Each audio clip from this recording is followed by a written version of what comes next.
Le mercredi 9 novembre 2013 est la première journée de lutte contre la traite.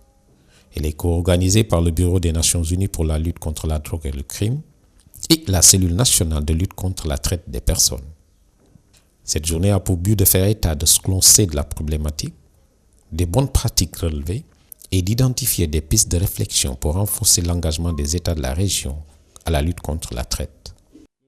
Au Sénégal, les victimes de traite sont principalement les enfants qui, dans une large mesure, sont exploités pour la mendicité, l'exploitation sexuelle, la pédophilie et le travail domestique notamment.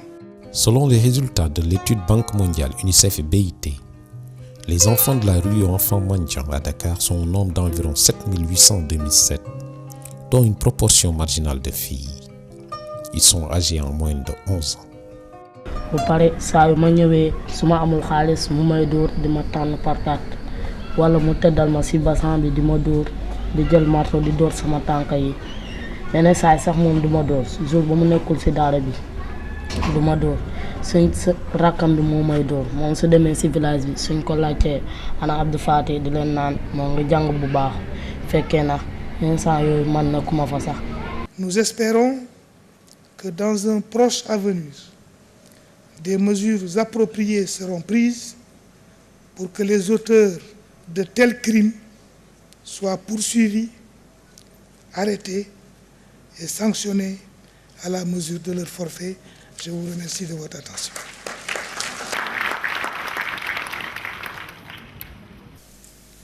Depuis 2 ans, la Principauté de Monaco, associée à l'Office des Nations Unies contre le crime et la drogue, soutient la volonté du gouvernement sénégalais de mieux appréhender, pour le combattre, le phénomène de la traite, tant sur le plan de la situation nationale que transnationale. À cet égard, il convient de saluer le dynamisme de la cellule de lutte contre la traite des personnes et de féliciter et d'encourager son président, l'éminent juge Malick Sow.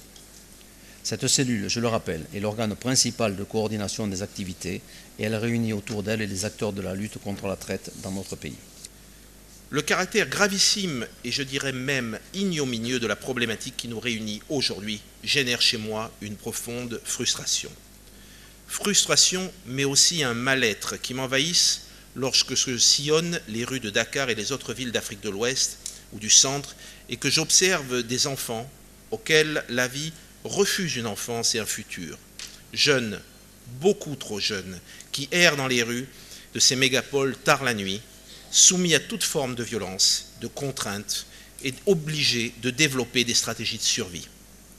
Frustration mais aussi tristesse quand je sais que de trop nombreuses femmes ou pire encore jeunes filles de cette région sont victimes de traite à des fins d'exploitation sexuelle. Comment font-elles pour conserver de la dignité, une certaine estime de soi? Comment font-elles pour vivre en sachant que chaque rapport sexuel peut leur apporter des maladies sexuellement transmissibles ou le VIH? Où est leur futur?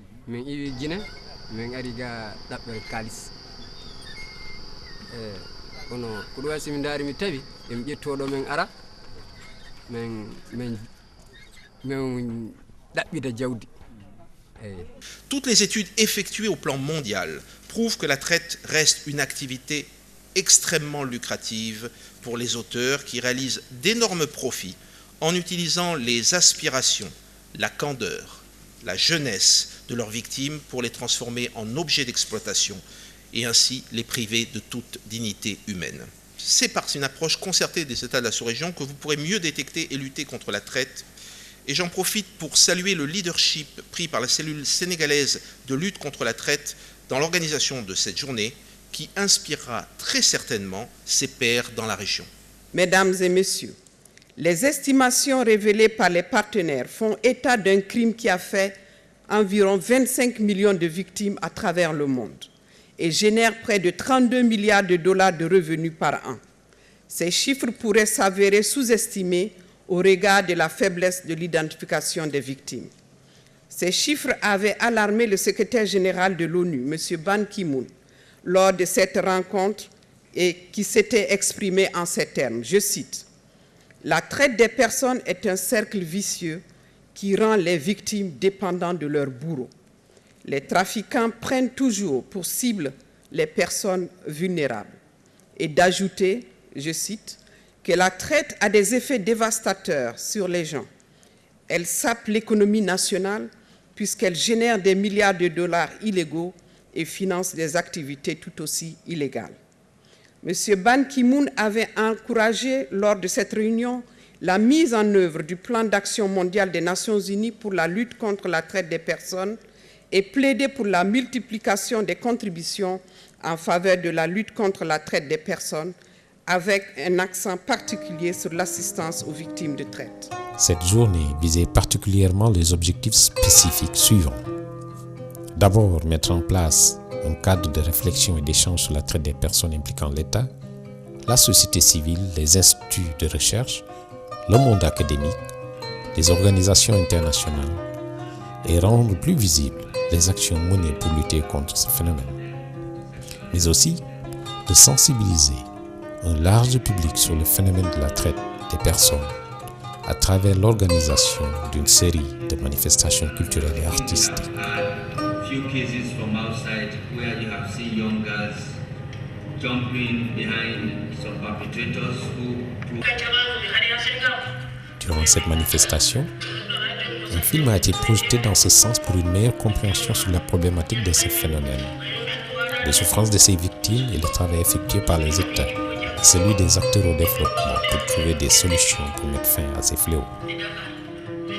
C'est sur donc cette note de défi et d'espoir que je déclare ouverte la première journée régionale de sensibilisation sur la traite des êtres humains et vous remercie de votre aimable attention.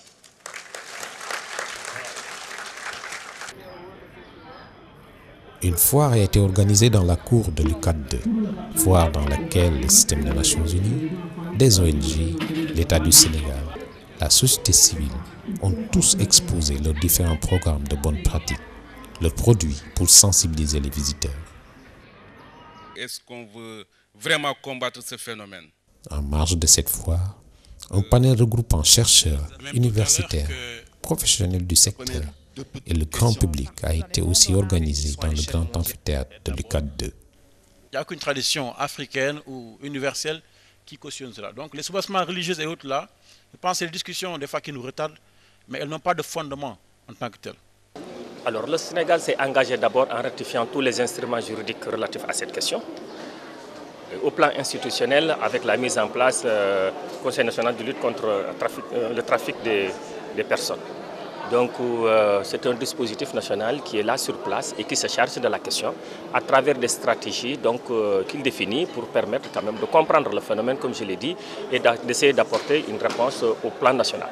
C'est une question transversale qui intéresse le ministère de la Justice parce que le comité est logé au niveau du ministère de la Justice, le rattachement administratif, mais intéresse également beaucoup de départements ministériels qui sont intéressés par ces questions.